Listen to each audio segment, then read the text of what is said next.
Bonjour à tous, dans cette vidéo nous allons voir ce qu'est une boucle non bornée en algorithmique, qu'on appelle aussi une boucle tant que. Alors avant de donner quelques exemples de boucles non bornées, nous allons expliquer ce que c'est qu'une boucle non bornée. Donc en algorithmique, on a parfois besoin de répéter plusieurs fois certaines instructions, c'est ce qu'on appelle des boucles, et lorsqu'on ne sait pas à l'avance combien de fois on a besoin de répéter certaines instructions, dans ce cas-là, on dira qu'on a une boucle non bornée. Alors la définition nous dit qu'une boucle non bornée, qu'on appelle aussi une boucle tant que, c'est un type de boucle qui permet de répéter un bloc d'instructions tant qu'une certaine condition est vérifiée. Et donc on ne sait pas à l'avance combien de fois on va répéter les instructions. Alors pour écrire une boucle non bornée, on va utiliser le mot-clé tant que si on doit l'écrire en langage naturel. Donc, nous avons une illustration en dessous de la façon dont on écrit une boucle non bornée en langage naturel. On écrira tant que condition, c'est-à-dire tant qu'une condition est vérifiée, toutes les instructions qui sont dans le tant que vont être exécutées. Pour dire que le tant que s'arrête à un certain moment, nous mettons ici l'expression fin du tant que. Si jamais on veut maintenant écrire une boucle non bornée en langage Python, on utilisera le mot-clé while. Et pour écrire cette boucle non bornée, on utilisera la syntaxe suivante. Donc on écrira while condition, ça peut être while x plus grand que 3 ou n'importe quoi. Nous mettons deux points à la fin de la ligne et les instructions en dessous. Alors attention, les instructions seront décalées. Il y a un espace ici, c'est ce qu'on appelle une indentation. Et toutes les instructions qui seront décalées, indentées, ce seront toutes les instructions qui feront partie de la boucle tant que. Une fois qu'on revient à la ligne, ça veut dire qu'on est sorti de la boucle tant que. Alors une petite remarque, tant que la condition est vérifiée, on recommence la boucle. Donc les instructions sont exécutées tant que la condition est vérifiée. Et la boucle va s'arrêter une fois que la condition n'est plus réalisée. Et dans ce cas-là, on va effectuer les instructions qui suivent la boucle, donc qui sont en dehors de la boucle. Alors faisons un petit exemple d'illustration de cette notion de boucle non bornée.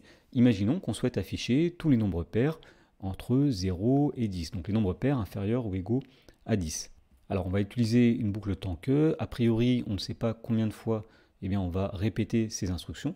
Donc on va utiliser une variable grand X qui va représenter tous les nombres pairs de 0 à 10, qu'on affichera au fur et à mesure, et au départ, X prend la valeur 0, puisque le premier nombre pair positif, c'est 0. Alors on va commencer par l'afficher, donc nous écrirons ici l'instruction afficher grand X, et ensuite on voudra les nombres pairs qui suivent, qui sont inférieurs ou égaux à 10, donc nous dirons, tant que X est inférieur ou égal à 10, nous allons chercher le nombre pair suivant.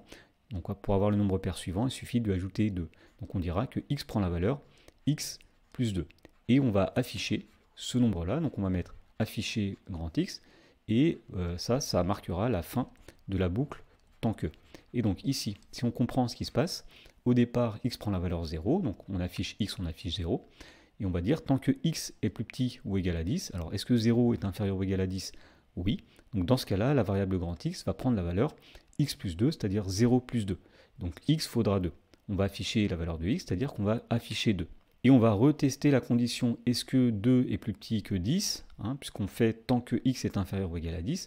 Alors oui, 2 est plus petit que 10. Donc dans ce cas-là, x prend la valeur x plus 2, c'est-à-dire x prend la valeur 2 plus 2, 4. Donc on affiche la valeur 4 et on teste encore. Alors on s'arrêtera une fois que la condition n'est plus vérifiée, autrement dit, lorsque x est strictement plus grand que 10. Maintenant, si on souhaite traduire ce programme en langage Python, tout simplement on va traduire chaque ligne. Donc la première ligne, x prend la valeur 0, nous dirons x égale 0. Afficher x, donc print x. Et nous allons faire ensuite la boucle tant que. Alors on utilise le mot-clé while. Donc while, donc x inférieur ou égal à 10, en Python ça s'écrit x plus petit ou égal à 10. On met deux points pour terminer la ligne et pour dire que la boucle tant que commence ici. Et à la ligne, nous allons indenter, c'est-à-dire espacer les instructions qu'on doit répéter un certain nombre de fois. Donc la première, c'est x prend la valeur x plus 2, donc x égale x plus 2. Et la deuxième, c'est afficher x, donc print x. Alors dans l'exemple, on dit que Pierre dispose de 100 € sur son compte en banque et il compte épargner 45 € chaque mois jusqu'à ce qu'il possède plus de 400 €. Alors a priori, on ne sait pas combien de temps ça va lui prendre, donc on imagine qu'on va être dans le cas d'une boucle non bornée. Alors pour savoir dans combien de mois son objectif sera accompli, il a écrit l'algorithme suivant. Alors première instruction, S prend la valeur 100, C prend la valeur 0, donc la variable S représentera la somme qu'il a sur son compte en banque, et C représentera un compteur. Ensuite, on nous dit, tant que S est strictement inférieur à 400, eh bien, on va répéter deux instructions. La première, c'est S prend la valeur S plus 45, qui correspond au fait qu'il épargne 45 € chaque mois, et C prend la valeur C plus 1, qui veut dire qu'on est passé au mois suivant. Donc on écrit ensuite fin du temps que, et une fois que la boucle temps que est terminée, on affichera la valeur de C. Dans la première question, on nous demande de traduire cet algorithme en Python. Donc pour cela, on va traduire simplement chaque ligne de l'algorithme qui était donné en langage naturel. Donc première ligne, S égale 100, qui correspond à l'instruction S prend la valeur 100. Deuxième ligne, C égale 0. Et puis nous allons faire tant que S est plus petit que 400. Donc on utilise le mot-clé while, donc while S, donc inférieur strictement à 400. On met deux points pour dire que la boucle pour tant que commence ici. On va à la ligne et on va indenter les deux instructions à répéter. Donc la première, c'est S égale S plus 45. On ajoute 45 € sur le compte en banque. Et la deuxième, c'est C égale C plus 1, c'est-à-dire qu'on va passer au mois suivant. Alors une fois que la boucle tant que est terminée, on revient à la ligne, on enlève l'espacement et puis on affiche tout simplement la variable C. Dans la question numéro 2, on nous demande d'exécuter cet algorithme. Pour cela, on complétera le tableau suivant en ajoutant autant de lignes que nécessaire. Voilà, donc j'ai reproduit le tableau en dessous. A priori, comme c'est une boucle non bornée, on ne sait pas combien de lignes il y aura avant d'avoir fait l'exécution de l'algorithme. Alors au départ, la variable S contient la valeur 100. Donc nous mettons ici 100 dans la colonne S. La variable C, elle, prend la valeur 0. Donc nous mettons 0. Et puis nous regardons la condition. Est-ce que S est bien plus petit strictement que 400? Eh bien oui. Donc dans ce cas-là, nous allons exécuter les deux instructions qui sont à l'intérieur de la boucle tant que. Alors S prend la valeur S plus 45, puisqu'il y avait 100 dans la variable S, 100 plus 45, c'est-à-dire 145. C prend la valeur C plus 1, donc 0 plus 1, nous avons 1. Et donc pour savoir si on continue la boucle tant que ou non, on va regarder si la condition est vérifiée. Est-ce que S est inférieur à 400? 145 est bien plus petit que 400, donc nous mettons oui, et nous allons réexécuter les instructions à l'intérieur de la boucle tant que. Et donc on s'arrêtera uniquement lorsque la condition n'est plus vérifiée. Alors ici nous allons dire que S prend la valeur S plus 45, nous faisons 145 plus 145, c'est-à-dire 190. La variable C prend la valeur C plus 1, 1 plus 1, c'est 2. Et on teste la condition, est-ce que S est plus petit que 400? Oui, 190 est bien plus petit que 400, donc on continue. Donc on répète les instructions de la boucle tant que, S prend la valeur S plus 45, 190 plus 45, c'est-à-dire 235. C prend la valeur C plus 1, 2 plus 1, 3. Et est-ce que S est plus petit que 400? Oui, 235 est bien plus petit que 400. On continue, on ajoute 45, donc ici nous allons avoir 280, ici nous avons 4, oui, S est bien plus petit que 400. Ligne suivante, on va réexécuter encore, donc ici 325, ici 5, oui, nous sommes encore plus petits que 400. On ajoute encore une fois donc 45, ce qui donne 370. Ici, la variable C vaudra 6. La condition est encore vérifiée. Et lorsqu'on ajoute 45, nous obtenons ici 415. La variable C vaudra 7. Et la condition n'est plus vérifiée ici. Donc la boucle tant que s'arrête. Et donc l'instruction qui se situe juste après le tant que va être exécutée. L'instruction c'est afficher C. Donc on va afficher la valeur qu'il y a dans la variable C, c'est-à-dire 7. Alors pour vérifier qu'on ne s'est pas trompé, on peut toujours exécuter ce programme avec du Python. Donc ici, lorsqu'on le lance, la valeur qui est affichée, c'est la valeur 7. Et donc dans la troisième question, on nous dit au bout de combien de mois son objectif sera rempli. D'après l'exécution de l'algorithme, nous pouvons dire que l'objectif sera rempli dans 7 mois. Dans l'exemple 2, on nous demande d'écrire en langage naturel, puis en Python, un algorithme qui permet de trouver la plus petite puissance de 2 qui est supérieure ou égale à 1 million. Alors, les puissances de 2, ce sont les nombres de la forme 2 puissance n. Alors, la première puissance de 2, c'est 2 puissance 0, c'est-à-dire 1.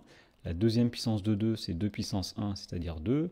Ensuite, 2 puissance 2, 4. 2 puissance 3, 8, etc. Et on cherche lequel de ces nombres est le premier à dépasser 1 million. Alors, pour faire cela, on va créer une variable qui va s'appeler e comme exposant.